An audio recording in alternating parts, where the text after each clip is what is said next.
nag-crash ang sinasakyan naming eroplano. Ang puro model tong kasama ko. At ako lang ang lalaki. Anong? Total 1 taon na tayo dito at wala pa ring rescue. Dito na lang tayo manirahan at magparami. Dumating na yung kinatatakutan ko. Manong, pumasok na kayo dito.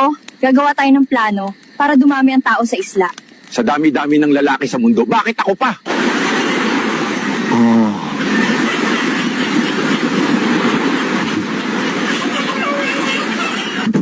Sa wakas, may dumating na magre-rescue sa amin. Makakaalis na rin ako sa island to, kasama ng mga babaeng to. Hindi rescue ito. Cruise ship na naman. Diyos ko. Diyos ko. Tama na po.